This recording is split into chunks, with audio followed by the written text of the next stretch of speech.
العليم من الشيطان الرجيم بسم الله الرحمن الرحيم الحمد لله رب العالمين والصلاة والسلام على أشرف الأنبياء والمرسلين سيدنا ونبينا محمد وعلى آله وصحبه ومن والاه.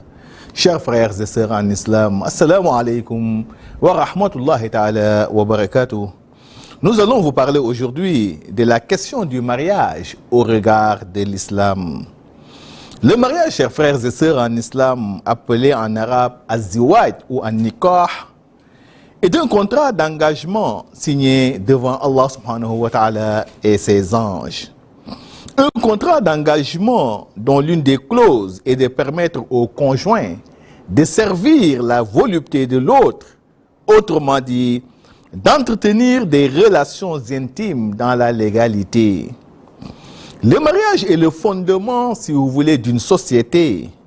Sans le mariage, il est impensable de prétendre à une société viable et digne de ce nom. Le mariage fait partie, si vous voulez, des signes d'Allah subhanahu wa ta'ala. Ayatun min ayatillah. Allah subhanahu wa ta'ala nous le confirme. Ba'da a'udhu billahi minash shaitanir rajim. ومن آياته أن خلق لكم من أنفسكم أزواجا لتسكنوا إليها وجعل بينكم مودة ورحمة إن في ذلك لآيات لقوم يتفكرون.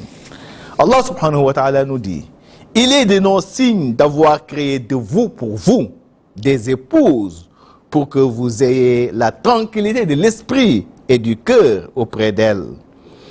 Puis il a assigné entre vous deux sentiments, à savoir l'amour et la miséricorde, qui sont deux sentiments capitaux, essentiels même dans un couple. Un verset qui nous montre ou qui nous prouve que la violence, la haine et la méchanceté n'ont pas leur place au sein, bien entendu, d'un couple. Le prophète Mohammed alayhi salam, à travers sa tradition ou sa sunna, n'a jamais cessé de nous exhorter, nous les musulmans, à se marier, à opter pour la vie conjugale, en particulier les jeunes. Et c'est ainsi qu'il nous dit, Ya ma'ashara shabab, man istata'a minkumul ba'ata falyatazawwaj, fa innahu araddu lil basar wa ahsanu lil farj. Ô jeunes gens, celui d'entre vous qui est capable de se marier, qui a les moyens physiques comme financiers, qu'il se marie le plus rapidement possible. Car l'union conjugale nous préserve non seulement du péché du regard, mais aussi de la fornication, qui, je rappelle, est une abomination au regard de l'islam. Allah subhanahu wa ta'ala nous le confirme. Ba'da a'udhu billahi minash shaitanir rajim. Wa la taqrabu zina innahu kana fahishatan wa sa'a sabila. Ne se donnez jamais à la fornication, car c'est une abomination, une voie périlleuse et pleine d'embûches. Le mariage, chers frères et sœurs en islam, est une pure tradition des envoyés d'Allah subhanahu wa ta'ala. Ces derniers se mariaient et se faisaient des enfants malgré le rang de prophète. Allah nous l'a dit subhanahu wa ta'ala. Ba'da a'udhu billahi minash shaitanir rajim. Wa laqad arsalna rusulan min qablik. Wa ja'alna lahum azwajan wa zurriyah.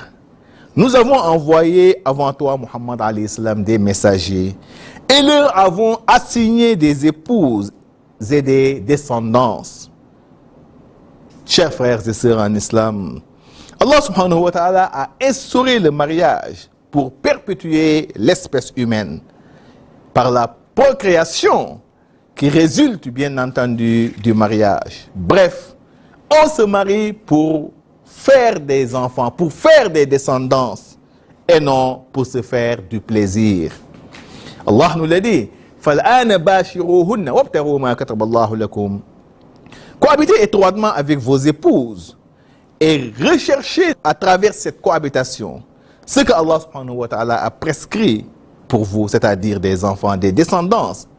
Et c'est ainsi que le prophète Muhammad alayhi salam nous ordonne d'épouser des femmes fécondes, c'est-à-dire capables d'avoir des enfants.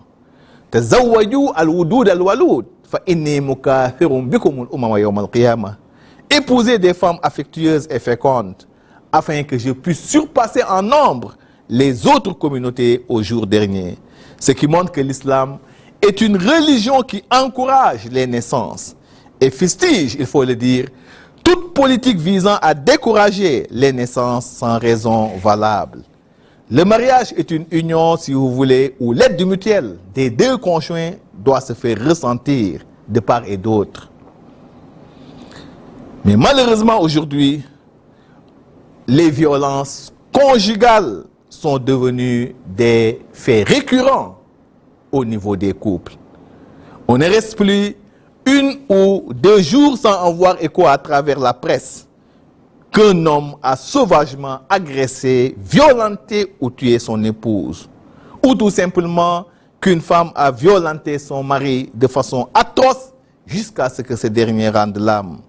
Des actes de violence inqualifiables qui se passent aujourd'hui au sein des couples.